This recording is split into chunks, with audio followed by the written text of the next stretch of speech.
Whew. Well, I'm climbing up. Everything, as you can see, everything is frozen. But wow, look at that out there. That's Mount Rainier.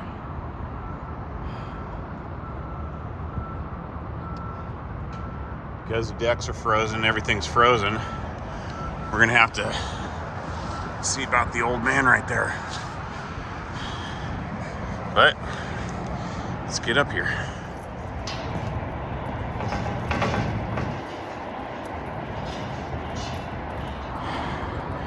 Well, it doesn't look too bad. It doesn't look frozen, but you never know. That black ice can really seize up those sheaves if you're not careful. Man, these guys are getting, I only have one more to go.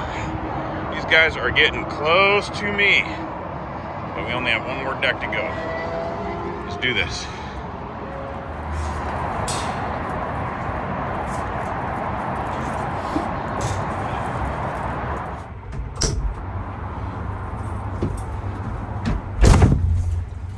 Well, good morning, y'all. Put my stuff away real quick. Take my backpack off. Chilly.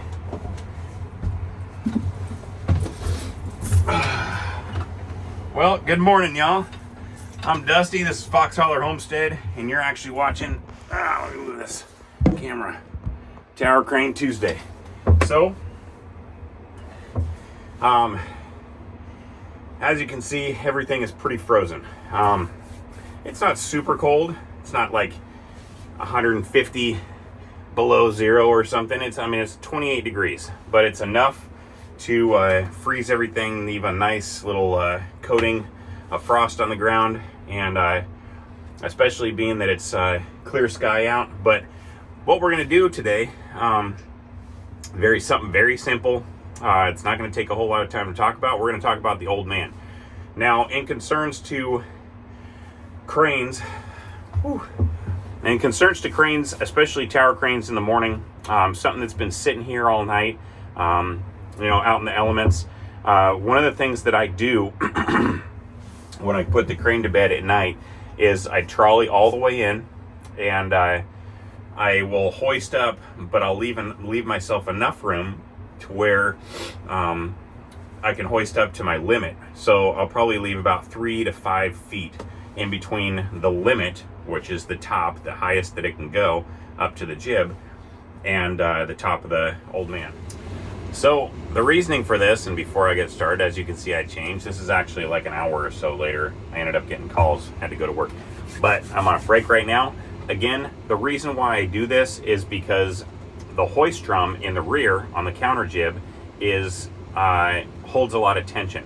Now, it needs a constant weight pulling on it so that it doesn't bird nest. Bird nest is basically when, let's say if you had like a little reel or like a fishing line, a little reel or a spool of fishing line, if you were to let it go, it would spool all up. Same thing with a hoist drum. If you don't have constant tension on there, again, it will spool up, and especially if you've ever tried to untangle a spool of fishing line that's done that, it's terrible. Well, imagine doing the same thing but on a huge scale. So the old man actually is what holds the tension on the hoist drum. So I want to leave myself a little bit of room so that I can do either one of 3 functions. Now there is 4 functions on your trolley and hoisting. There's hoist up, line down, trolley in, trolley out. We can only use 3 of those. One of the ones we want to avoid is hoisting down, because if the sheave is for some reason has seized up or has locked or is frozen, if I let it down, what that's going to do is it runs all the way up through the trolley, goes all the way out to the end of the jib, and then comes back. What that's going to do is it's going to relieve that tension that's on the hoist drum, in turn allowing it to bird nest. Now, I don't think that it would completely, like if I hoist it or if I lying down, it wouldn't bird nest to the extent that we all think, but it will cause problems. It definitely causes problems. That's another reason why you never put the block down the ground. You don't want to relieve that tension.